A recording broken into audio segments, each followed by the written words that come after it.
পাঁচটা নবীর নাম বলেন। আচ্ছা, মোহাম্মদ সাল্লাল্লাহু সাল্লাম, ঈসা নবী, ঈসা আলাইহিস মুসা সালাম, নবী, ঈসা হ্যাঁ, আর ইব্রাহিম নবী, ইব্রাহিম আলাইহিস সালাম। দাউদ নবী। আলহামদুলিল্লাহ, রাইট উত্তর। আপনার জন্য আর একটা প্রশ্ন থাকবে, জাতির পিতা কোন নবীকে বলা হয়? জাতির পিতা কোন নবীকে বলা হয়? আমাদের মোহাম্মদ নবী। না, লাস্ট কোন নবীর নাম বলেছেন? আপনাকে উদাহরণও দিয়ে দিচ্ছি। আপনি যে লাস্ট বলেছেন যে নবী, ইব্রাহিম নবী। ইব্রাহিম আলাইহিস সালাম। আলহামদুলিল্লাহ। কিয়ামতের দিন আল্লাহ তাআলা হিসেব নেবেন কোন জায়গায়?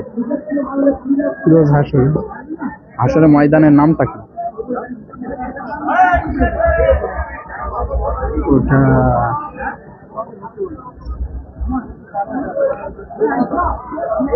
আরাফাতের ময়দান। আরাফাতের ময়দান। আরাফাতের ময়দান।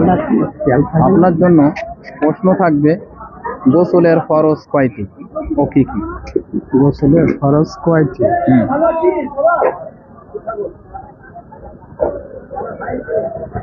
ওটা ঠিক বলতে পারি না। গোসল আদায় হয়, গোসল তো আদায় করতে হবে। হ্যাঁ হ্যাঁ, ওই তো তোমার গোসল দুইটি হয়, ফরজ গোসল আর হ্যাঁ, তা ফরজ গোসলের ফরজ কয়টি? গোসল আমার করা আছে, ওটা গোসল তো করতেই হবে আমাদের দেহ নাপাক হয়ে গেলে আমাদের সব সময় আমরা দুই স্বামী স্ত্রী এক জায়গায় থাকলে আমাদের গোসল ফরজ অবশ্যই, হার আলাতে।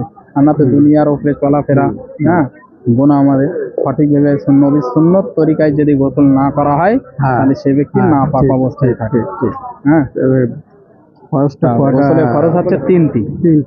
এক নম্বর গড়গড় করে কুলি করা, 2 নম্বর নাকের নরম মাংস পর্যন্ত পানি পৌঁছানো, 3 নম্বর সরাসরি লুতুম রূপে ধৌত করা।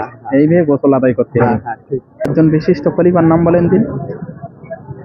তোমার ওমর হুজুর, হ্যাঁ, আর উসমান গনি, হ্যাঁ, আর আবু বকর, আর ওই আলী হুজুর। আলী। আলহামদুলিল্লাহ। তা আমাদের উপরে কতদিন ফরজ? 30টা দিন। 30 দিন। যাক, আলহামদুলিল্লাহ। নামাজের মুসাল্লা, আপনার অনুভূতি কেমন লাগতে পারে? আপনার